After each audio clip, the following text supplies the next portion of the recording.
দীর্ঘদিনের উত্তেজনা অবশেষে রূপ নিয়েছে সরাসরি সামরিক সংঘাতে। ইরান এবং ইসরায়েল দুই শক্ত প্রতিপক্ষ এবার মুখোমুখি পূর্ণমাত্রার যুদ্ধে। ইসরায়েলি কর্তৃপক্ষ ঘোষণা করেছে তারা ইরানে সামরিক ও কৌশলগত স্থাপনাগুলোর ওপর প্রি-এম্পটিভ স্ট্রাইক চালিয়েছে।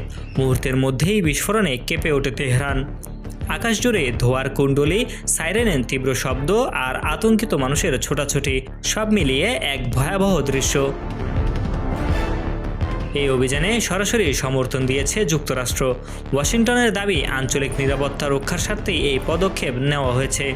তবে ইরান এটিকে সরাসরি আগ্রাসন হিসেবে আখ্যা দিয়েছে। ঘণ্টা পেরোতে না পেরোতেই পাল্টা জবাব দেয় ইরান। ক্ষেপণাস্ত্র ও ড্রোন ছুটে যায় ইসরায়েলের বিভিন্ন লক্ষ্যবস্তুতে। তেল আবিব ও আশেপাশের এলাকায় সাইরেন বেজে ওঠে।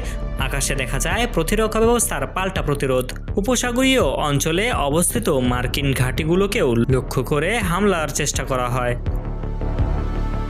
ইরানের পক্ষ থেকে জানানো হয়েছে এটি তাদের সার্বভৌমত্ব রক্ষার কৌশলগত পদক্ষেপ। একই সঙ্গে দোহা এবং আবুধাবিতে আকাশ প্রতিরক্ষা ব্যবস্থা সক্রিয় করা হয়। কয়েকটি ক্ষেপণাস্ত্র আকাশেই ভূপাতিত করা হয়েছে বলে আঞ্চলিক সূত্র জানিয়েছে। এদিকে রাশিয়া এই হামলাকে বিপজ্জনক উস্কানি বলে উল্লেখ করে যুদ্ধবিরতির আহ্বান জানিয়েছে। আন্তর্জাতিক বিমান চলাচল আংশিকভাবে বন্ধ করা হয়েছে। তেলের বাজারে অস্থিরতা, বৈশ্বিক অর্থনীতিতে চাপ, পরিস্থিতি ক্রমেই জটিল হচ্ছে। এই যুদ্ধ শুধু দুই দেশের লড়াই নয়, এটি পুরো অঞ্চলের ভবিষ্যৎ নির্ধারণ করতে পারে। সংঘাত কি সীমিত থাকবে নাকি আরও বৃহৎ রূপ নেবে, এখন সেই প্রশ্নেই তাকিয়ে আছে সারা বিশ্ব। Desk report, সময়ান্তর।